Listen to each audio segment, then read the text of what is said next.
मगध के विशाल साम्राज्य में एक छोटा सा गांव था विराजपुर। गांव साधारण था, लेकिन वहां के लोगों के मन में बड़ी बड़ी इच्छाएं और सपने बसे हुए थे। हर कोई अपने जीवन में कुछ बड़ा करना चाहता था, परंतु अधिकतर लोग केवल इच्छा करते थे, प्रयास नहीं। उसी गांव में आर्यन नाम का एक युवक रहता था। आर्यन बचपन से ही तेज बुद्धि का था, लेकिन उसमें एक कमजोरी थी।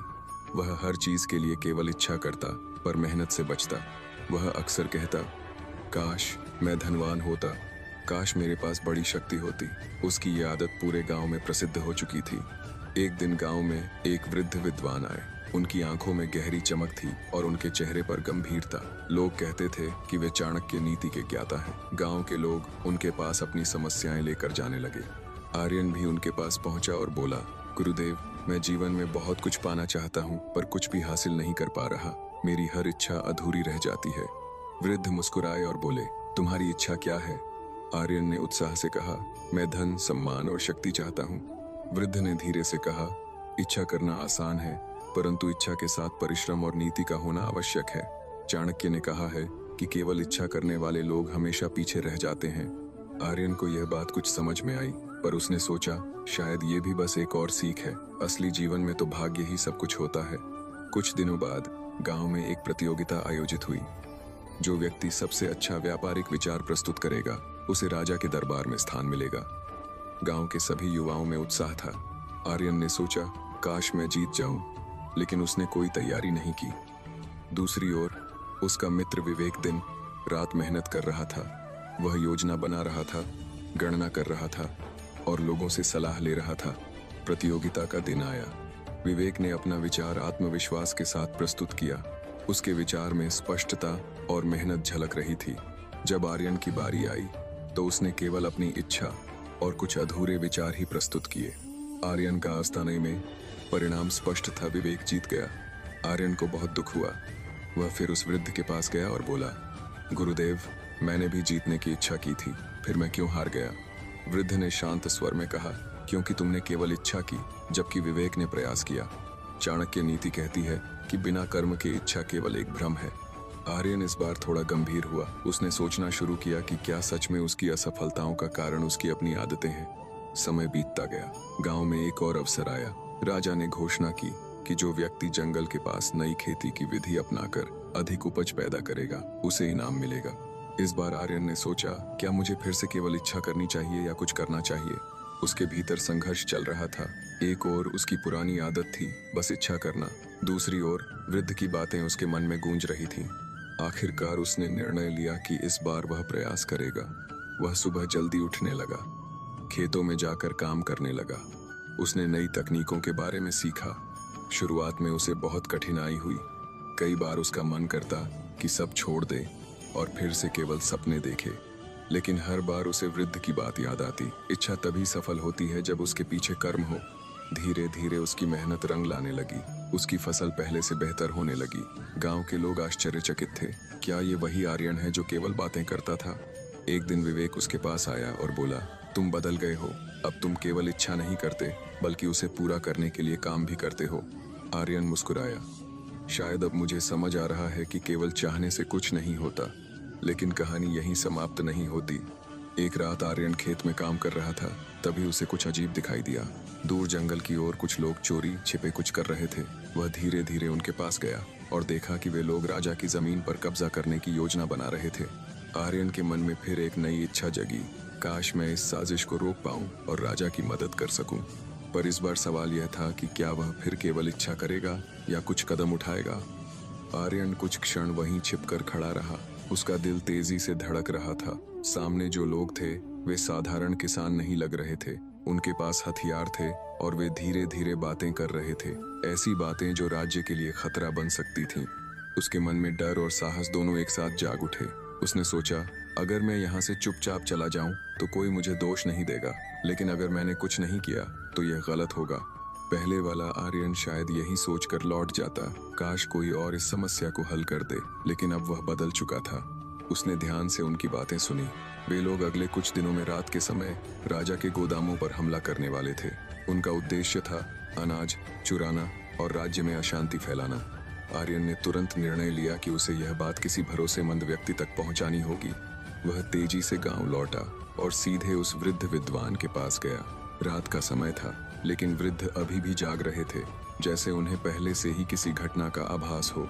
आर्यन ने हांफते हुए सारी बात बता दी। वृद्ध ने गंभीरता से सुना और बोले, यह एक बड़ा संकट है, लेकिन इसे हल करने के लिए केवल सूचना देना पर्याप्त नहीं है। तुम्हें सोच समझ कर कदम उठाना होगा। आर्यन ने पूछा, गुरुदेव, मुझे क्या करना चाहिए? वृद्ध ने कहा, चाणक्य नीति कहती है, संकट के समय बुद्धि, साहस और गोपनीयता तीनों आवश्यक होते हैं। अगर तुमने जल्दबाजी की तो तुम खुद खतरे में पड़ सकते हो। आर्यन कुछ देर सोचता रहा, फिर बोला, क्या मुझे सीधे राजा के पास जाना चाहिए? वृद्ध ने सिर हिलाया। राजा तक पहुंचने में समय लगेगा, तब तक वे लोग अपनी योजना पूरी कर सकते हैं। तुम्हें गांव के कुछ भरोसेमंद लोगों को साथ लेना होगा। यह सुनकर आर्यन को समझ आ गया कि अब यह काम अकेले का नहीं है। अगली सुबह उसने विवेक से मुलाकात की। उसने उसे सारी बात बताई। विवेक पहले तो चौंक गया, फिर बोला, यह बहुत खतरनाक है, लेकिन हम इसे नजरअंदाज नहीं कर सकते। धीरे धीरे उन्होंने गांव के कुछ और विश्वसनीय लोगों को साथ लिया। सभी ने मिलकर योजना बनाई कि कैसे उन लोगों को रंगे हाथों पकड़ा जाए। योजना के अनुसार वे लोग रात में छिपकर गोदाम के पास निगरानी करने लगे। रात गहराती जा रही थी, हर आवाज उन्हें चौंका रही थी। कुछ समय बाद वही संदिग्ध लोग वहां आए। वे धीरे धीरे गोदाम के पास पहुंचने लगे। आर्यन ने इशारा किया और सभी सतर्क हो गए। जैसे ही वे लोग गोदाम का ताला तोड़ने लगे, आर्यन और उसके साथियों ने उन्हें घेर लिया। अचानक हुए इस हमले से वे लोग घबरा गए। कुछ ने भागने की कोशिश की, लेकिन गांव वालों की एकता और तैयारी के सामने उनकी एक न चली। आखिरकार उन्हें पकड़ लिया गया। अगले दिन यह खबर पूरे गांव में फैल गई। राजा के सैनिक आए और उन अपराधियों को अपने साथ ले गए। राजा को जब यह सब पता चला तो उन्होंने आर्यन और उसके साथियों को दरबार में बुलाया। दरबार में आर्यन खड़ा था, वही आर्यन जो कभी केवल इच्छाएं करता था, आज अपने कर्मों के कारण सम्मान पा रहा था। राजा ने कहा, तुमने न केवल अपने गांव को बल्कि पूरे राज्य को एक बड़े संकट से बचाया है।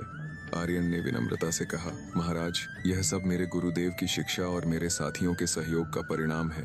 राजा ने प्रसन्न होकर उसे इनाम दिया और राज्य के कार्यों में सहायता करने का अवसर भी प्रदान किया।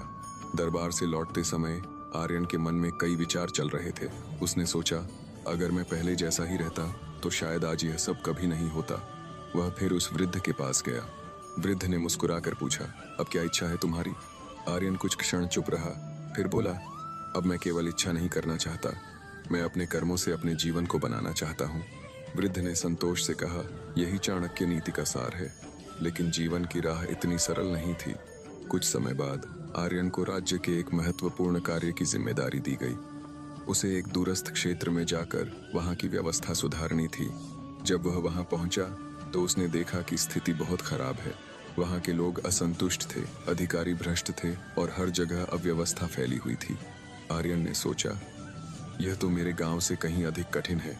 उसके सामने अब एक नई चुनौती थी, क्या वह यहाँ भी अपनी बुद्धि और कर्म से बदलाव ला पाएगा? पहले दिन ही कुछ लोगों ने उसका विरोध किया। उन्होंने कहा, तुम यहाँ के नहीं हो, तुम्हें हमारे मामलों में दखल देने का कोई अधिकार नहीं है। आर्यन को समझ आ गया कि यह काम केवल नियम लागू करने से नहीं होगा, उसे लोगों का विश्वास जीतना होगा। उसने धीरे धीरे लोगों से बातचीत शुरू की, उनकी समस्याएं सुनी, लेकिन साथ ही उसने यह भी देखा कि कई लोग खुद भी गलत कामों में शामिल थे। उसके सामने एक दुविधा थी, क्या वह सख्ती दिखाए या धैर्य से काम ले। रात को वह अकेला बैठा सोच रहा था, कभी मैं केवल इच्छा करता था, अब मेरे सामने इतने बड़े निर्णय हैं। उसी समय उसे फिर से चाणक्य की एक बात याद आई, नेता वही होता है जो कठिन परिस्थितियों में सही निर्णय ले सके। लेकिन सही निर्णय क्या है, यह अभी भी स्पष्ट नहीं था। आर्यन रात भर जागता रहा। बाहर अंधेरा था, लेकिन उसके मन में उससे भी अधिक गहरा संशय था। वह समझ चुका था कि यहाँ केवल मेहनत या इच्छा से काम नहीं चलेगा, यहाँ बुद्धि, धैर्य और नीति का संतुलन आवश्यक था। सुबह होते ही उसने एक निर्णय लिया, वह तुरंत कठोर कदम नहीं उठाएगा, पहले वह इस जगह को पूरी तरह समझेगा। अगले कुछ दिनों तक उसने किसी भी बड़े बदलाव की घोषणा नहीं की। वह चुपचाप गांवों में जाता, लोगों से मिलता, उनकी समस्याएं सुनता। कुछ लोग उस पर भरोसा करने लगे, लेकिन कई अब भी उसे संदेह की नजर से देखते थे। एक दिन एक बुजुर्ग किसान उससे मिला। उसकी आंखों में थकान थी, लेकिन अनुभव की गहराई भी। उसने कहा, तुम बाकी अधिकारियों जैसे नहीं लगते, लेकिन यहाँ सब कुछ बदलना आसान नहीं है। यहाँ के लोग वर्षों से एक ही तरीके से जी रहे हैं, कुछ डर से, कुछ लालच से। आर्यन ने पूछा, तो क्या कोई बदलाव संभव नहीं है? बुजुर्ग ने धीमे से कहा, संभव है, लेकिन धीरे धीरे। अगर तुम एकदम से सब बदलने की कोशिश करोगे तो लोग तुम्हारे खिलाफ हो जाएंगे। यह बात आर्यन के मन में बैठ गई। उसने एक नई रणनीति बनाई। सबसे पहले उसने छोटे छोटे सुधार शुरू किए। उसने किसानों के लिए पानी की व्यवस्था ठीक करवाई, कुछ ईमानदार लोगों को छोटी जिम्मेदारियां दी और धीरे धीरे भ्रष्ट अधिकारियों की शक्ति कम करने लगा। लेकिन वह जानता था कि असली समस्या अभी भी बाकी है। उस क्षेत्र का मुख्य अधिकारी दुर्जन सबसे बड़ा बाधा था। वह चतुर, चालाक और प्रभावशाली था। लोग उससे डरते थे और कई लोग उसके साथ मिलकर गलत काम करते थे। आर्यन ने सोचा, अगर मुझे इस जगह को सच में बदलना है तो मुझे दुर्जन का सामना करना होगा। लेकिन यह इतना आसान नहीं था। एक शाम दुर्जन खुद आर्यन के पास आया।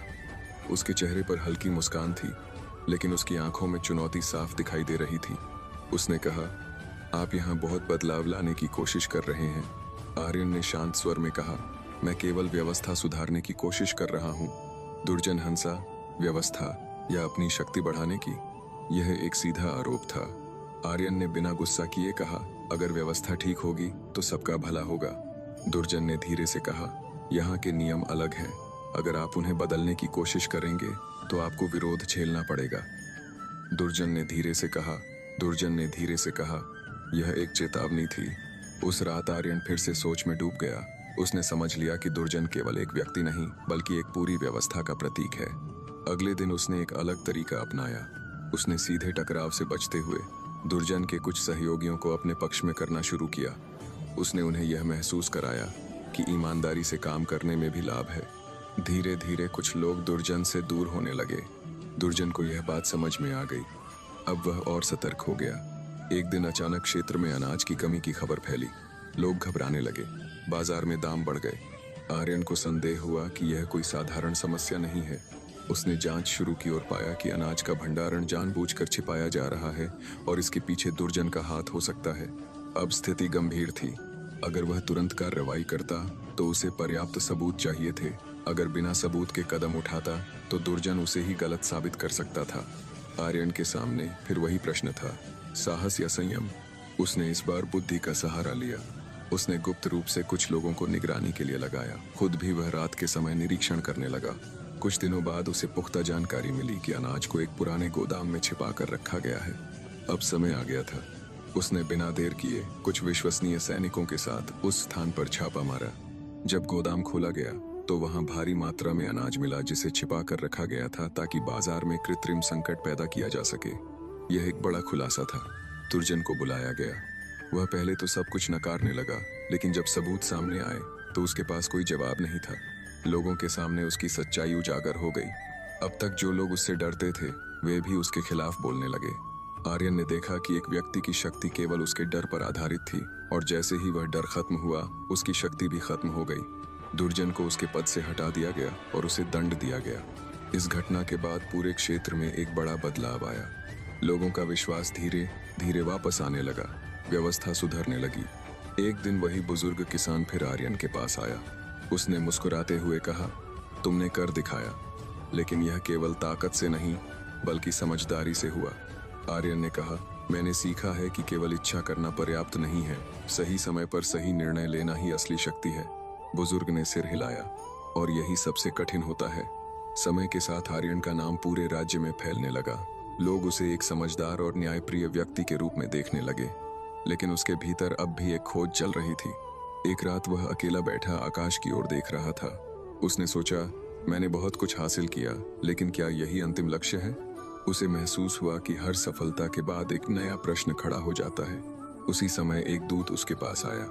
दूत ने कहा, महाराज ने आपको तुरंत दरबार में बुलाया है। एक नया संकट उत्पन्न हुआ है। आर्यन ने पूछा, कैसा संकट? दूत ने गंभीर स्वर में कहा, राज्य की सीमा पर विद्रोह के संकेत मिल रहे हैं। कुछ लोग राजा के खिलाफ साजिश रच रहे हैं। आर्यन के मन में एक बार फिर वही भावना जागी, एक नई चुनौती, एक नया निर्णय। उसने गहरी सांस ली और सोचा, क्या इस बार भी मैं सही रास्ता चुन पाऊंगा? और वह तुरंत राजधानी की ओर रवाना हो गया। आर्यन तेजी से राजधानी की ओर बढ़ रहा था। घोड़े की टापों की आवाज के साथ उसके मन में विचारों का तूफान भी दौड़ रहा था। अब तक उसने गांव और एक क्षेत्र की समस्याओं को सुलझाया था, लेकिन इस बार मामला पूरे राज्य की स्थिरता से जुड़ा था। राजधानी पहुंचते ही वह सीधे दरबार में गया। वहां वातावरण गंभीर था, मंत्रीगण चिंतित थे और सैनिक सतर्क खड़े थे। राजा ने आर्यन को देखते ही कहा, हमें तुम्हारी आवश्यकता है। सीमा पर कुछ सरदारों ने विद्रोह के संकेत दिए हैं। वे गुप्त रूप से सेना इकट्ठा कर रहे हैं। आर्यन ने शांत स्वर में पूछा, क्या उनके असंतोष का कारण ज्ञात है? एक मंत्री ने कहा, वे कहते हैं कि कर अधिक हैं और उन्हें उचित सम्मान नहीं मिल रहा, लेकिन हमें संदेह है कि इसके पीछे कोई बड़ी साजिश है। आर्यन ने कुछ क्षण सोचा। उसे चाणक्य की एक नीति याद आई, हर विद्रोह के पीछे केवल क्रोध नहीं होता, कभी कभी स्वार्थ और भ्रम भी छिपा होता है। उसने राजा से कहा, महाराज, यदि अनुमति हो तो मैं स्वयं वहां जाकर स्थिति का आकलन करना चाहता हूँ। राजा ने तुरंत सहमति दी। कुछ ही दिनों में आर्यन सीमा क्षेत्र में पहुंच गया। वहां का माहौल तनावपूर्ण था। सैनिक चौकसी बढ़ा चुके थे और आम लोग डरे हुए थे। आर्यन ने सबसे पहले सीधे कार्रवाई करने के बजाय जानकारी जुटाने का निर्णय लिया। उसने अपने कुछ विश्वसनीय लोगों को अलग अलग दिशाओं में भेजा ताकि वे सच्चाई का पता लगा सकें। धीरे धीरे जो तथ्य सामने आए वे चिंताजनक थे। कुछ बाहरी लोग जो पड़ोसी राज्य से जुड़े हो सकते थे, स्थानीय सरदारों को भड़का रहे थे। वे उन्हें यह विश्वास दिला रहे थे कि अगर वे विद्रोह करेंगे तो उन्हें अधिक शक्ति और स्वतंत्रता मिलेगी। साथ ही कुछ सरदार सच में असंतुष्ट भी थे। उन्हें लगता था कि उनकी उपेक्षा हो रही है। अब आर्यन के सामने एक जटिल स्थिति थी। यह केवल विद्रोह नहीं, बल्कि अंदर और बाहर दोनों से उत्पन्न संकट था। उसने सोचा, अगर मैं केवल बल प्रयोग करता हूँ तो यह आग और भड़क सकती है, लेकिन अगर मैं कुछ नहीं करता तो स्थिति नियंत्रण से बाहर हो जाएगी। उसने एक नई योजना बनाई। सबसे पहले उसने उन सरदारों से मिलने का निर्णय लिया जो विद्रोह के केंद्र में थे। जब वह उनके पास पहुंचा तो उन्होंने उसे संदेह से देखा। एक सरदार ने कहा, तुम यहाँ हमें डराने आए हो? आर्यन ने शांत स्वर में उत्तर दिया, मैं यहाँ समझने आया हूँ, डराने नहीं। यह सुनकर वे थोड़े चौंके। आर्यन ने उनसे खुलकर बात की। उसने उनकी शिकायतें सुनी, करों की समस्या, सम्मान की कमी और शासन से दूरी। कुछ बातें उचित थीं, कुछ अतिरंजित। फिर उसने धीरे से कहा, अगर तुम विद्रोह करते हो तो सबसे अधिक नुकसान तुम्हारे ही लोगों का होगा। युद्ध में जीत चाहे जिसकी हो, हानि सबकी होती है। कुछ सरदार उसके शब्दों से प्रभावित हुए, लेकिन सभी नहीं। एक सरदार जिसका नाम वीरभद्र था सबसे अधिक आक्रामक था। उसने कहा, हमें अब शब्दों पर विश्वास नहीं है, हमें शक्ति चाहिए। आर्यन ने उसकी आंखों में देखा और समझ गया कि यह व्यक्ति आसानी से नहीं मानेगा। उसने सोचा, यहाँ केवल समझाना पर्याप्त नहीं है, मुझे सच्चाई को उजागर करना होगा। अगले कुछ दिनों में उसने गुप्त रूप से उन बाहरी लोगों की गतिविधियों पर नजर रखी। उसने पाया कि वे गुप्त संदेशों का आदान प्रदान कर रहे हैं और विद्रोह को भड़काने के लिए धन भी दे रहे हैं। अब उसके पास एक मजबूत आधार था। उसने एक सभा आयोजित की जिसमें सभी सरदारों को बुलाया गया। सभा में उसने सबूत प्रस्तुत किए, गुप्त पत्र, धन के लेन देन के प्रमाण और उन लोगों की पहचान जो इस साजिश के पीछे थे। जब यह सब सामने आया तो कई सरदार चौंक गए। उन्हें एहसास हुआ कि वे किसी और के खेल का हिस्सा बन रहे थे। वीरभद्र भी कुछ क्षण के लिए चुप हो गया, लेकिन उसका अहंकार अभी भी उसे रोक रहा था। उसने कहा, मान लिया कि बाहरी लोग इसमें शामिल हैं, लेकिन हमारी समस्याएं तो असली हैं। आर्यन ने सिर हिलाया, हाँ, और उन्हें सुलझाना भी आवश्यक है, लेकिन समाधान विद्रोह नहीं, संवाद है। अब स्थिति बदलने लगी थी। कुछ सरदारों ने विद्रोह का विचार छोड़ दिया। वे आर्यन के साथ मिलकर समाधान ढूंढने के लिए तैयार हो गए, लेकिन वीरभद्र अब भी अलग खड़ा था। रात के समय आर्यन अकेले बैठा सोच रहा था। उसे महसूस हुआ कि यह संघर्ष केवल बाहरी नहीं बल्कि आंतरिक भी है, अहंकार और समझ के बीच। अगले दिन उसने एक अप्रत्याशित कदम उठाया। वह अकेले ही वीरभद्र के शिविर में गया। सैनिकों ने उसे रोकने की कोशिश की, लेकिन उसने कहा, मुझे उससे अकेले में बात करनी है। वीरभद्र उसके सामने आया, आश्चर्य और संदेह के साथ। आर्यन ने कहा, तुम एक सक्षम नेता हो, लेकिन अगर तुम गलत दिशा में जाओगे तो तुम्हारे साथ कई लोग भी नष्ट हो जाएंगे। वीरभद्र ने तीखे स्वर में कहा, और अगर मैं झुक जाऊं तो मैं कमजोर कहलाऊंगा। आर्यन ने उत्तर दिया, झुकना और समझदारी दिखाना अलग बातें हैं। असली शक्ति वही है जो सही समय पर सही निर्णय ले सके। दोनों के बीच कुछ क्षण का मौन छा गया। हवा में तनाव था, लेकिन साथ ही एक संभावना भी। वीरभद्र के चेहरे पर द्वंद्व साफ दिखाई दे रहा था, अहंकार और सत्य के बीच संघर्ष। उसने धीरे से कहा, अगर मैं मान जाऊं तो क्या मेरी बात सुनी जाएगी? आर्यन ने बिना झिझक कहा, हाँ, लेकिन शर्त यह है कि तुम भी राज्य के हित को पहले रखो। यह एक निर्णायक क्षण था। वीरभद्र कुछ देर तक चुप रहा, फिर उसने अपनी तलवार जमीन पर रख दी। लेकिन उसी समय दूर से घोड़ों की तेज आवाज आई। एक सैनिक दौड़ता हुआ आया और चिल्लाया, हमें खबर मिली है कुछ विद्रोही पहले ही हमला करने के लिए आगे बढ़ चुके हैं। स्थिति अचानक बदल गई। अब समय बहुत कम था। आर्यन और वीरभद्र दोनों ने एक दूसरे की ओर देखा। क्या वे मिलकर इस नए खतरे का सामना करेंगे या फिर यह संघर्ष एक नए युद्ध में बदल जाएगा? आर्यन और वीरभद्र ने एक दूसरे की आंखों में देखा। अभी कुछ क्षण पहले तक जो दोनों अलग अलग पक्षों में खड़े थे, अब उनके सामने एक साझा संकट खड़ा था। वीरभद्र ने बिना देर किए अपनी तलवार उठा ली और दृढ़ स्वर में कहा, अगर हमला हो चुका है तो अब सोचने का समय नहीं, कार्य करने का समय है। आर्यन ने हल्की मुस्कान के साथ कहा, यही सही निर्णय है। दोनों तुरंत सक्रिय हो गए। आर्यन ने अपनी रणनीति के अनुसार सैनिकों को 3 भागों में बांट दिया। एक दल सीधे हमले को रोकने के लिए, दूसरा दल आसपास के गांवों की सुरक्षा के लिए और तीसरा दल पीछे से घेराबंदी के लिए। वीरभद्र ने अपने लोगों को आदेश दिया, आज हम यह साबित करेंगे कि हम अपने स्वार्थ के लिए नहीं बल्कि अपने लोगों की रक्षा के लिए लड़ते हैं। कुछ ही समय में युद्ध का वातावरण बन गया। विद्रोही जो बाहरी शक्तियों के प्रभाव में आ चुके थे, तेजी से आगे बढ़ रहे थे। उन्हें उम्मीद नहीं थी कि उनका सामना इतनी तैयारी और एकता से होगा। पहला टकराव तीव्र था। तलवारों की टकराहट, घोड़ों की आवाज और सैनिकों की पुकार, पूरा क्षेत्र युद्ध भूमि में बदल गया। आर्यन पीछे खड़े होकर केवल देख नहीं रहा था, वह लगातार निर्देश दे रहा था, स्थिति का आकलन कर रहा था और जहां जरूरत पड़ती स्वयं भी आगे बढ़कर सैनिकों का मनोबल बढ़ाता। वीरभद्र ने अपनी वीरता का परिचय देते हुए अग्रिम मोर्चा संभाल लिया। उसके नेतृत्व में सैनिकों ने विद्रोहियों को रोकना शुरू कर दिया। धीरे धीरे युद्ध का पलड़ा बदलने लगा। आर्यन की योजना के अनुसार पीछे से घेराबंदी करने वाला दल सही समय पर पहुंच गया। अब विद्रोही चारों ओर से घिर चुके थे। उनके नेता ने स्थिति को समझते हुए भागने की कोशिश की, लेकिन उसे पकड़ लिया गया। कुछ ही घंटों में युद्ध समाप्त हो गया। धूल बैठी, तलवारें शांत हुईं और एक गहरी खामोशी फैल गई। आर्यन ने चारों ओर देखा, कहीं घायल सैनिक थे, कहीं थके हुए चेहरे, लेकिन एक बात स्पष्ट थी, राज्य एक बड़े संकट से बच चुका था। वीरभद्र धीरे धीरे उसके पास आया। उसके चेहरे पर अब वह अहंकार नहीं था, बल्कि एक नई समझ थी। उसने कहा, आज अगर हम साथ नहीं आते तो शायद सब कुछ खत्म हो जाता। आर्यन ने उत्तर दिया, कभी कभी सबसे बड़ा युद्ध बाहर नहीं, भीतर होता है। वीरभद्र ने सिर झुका दिया। मैंने अपने अहंकार में बहुत कुछ खोने की कगार पर ला दिया था, लेकिन आज मैंने सीखा कि सच्ची शक्ति सहयोग में है। कुछ दिनों बाद सभी सरदारों की एक बड़ी सभा आयोजित की गई। इस बार माहौल अलग था, तनाव की जगह संवाद था। आर्यन ने सभी के सामने स्पष्ट रूप से कहा, आपकी समस्याएं वास्तविक हैं और उनका समाधान किया जाएगा, लेकिन राज्य की एकता सबसे महत्वपूर्ण है। राजा के आदेश से कर व्यवस्था में सुधार किया गया, सरदारों को उचित सम्मान दिया गया और शासन में उनकी भागीदारी भी बढ़ाई गई। धीरे धीरे सीमा क्षेत्र में शांति लौट आई। जब आर्यन राजधानी लौटा तो उसका स्वागत एक नायक की तरह हुआ। राजा ने उसे दरबार में सम्मानित करते हुए कहा, तुमने केवल युद्ध नहीं जीता बल्कि दिल भी जीते हैं। आर्यन ने विनम्रता से उत्तर दिया, महाराज, यह सब चाणक्य की नीतियों का मार्गदर्शन और सही समय पर सही निर्णय लेने का परिणाम है। दरबार के बाद वह अपने गुरुदेव के पास गया। वृद्ध उसे देखते ही मुस्कुराए। अब तुम पहले वाले आर्यन नहीं रहे। आर्यन ने कहा, गुरुदेव, पहले मैं केवल इच्छा करता था, अब मैं समझ गया हूँ कि इच्छा तभी सार्थक होती है जब उसके साथ कर्म, बुद्धि और धैर्य हो। वृद्ध ने कहा, यही जीवन का सबसे बड़ा ज्ञान है। आर्यन ने आगे कहा, मैंने यह भी सीखा कि हर समस्या का समाधान बल से नहीं होता, कभी संवाद, कभी रणनीति और कभी धैर्य ही सबसे बड़ा हथियार होता है। वृद्ध ने संतोष से आंखें बंद कर लीं, जैसे उनका उद्देश्य पूरा हो गया हो। समय बीतता गया।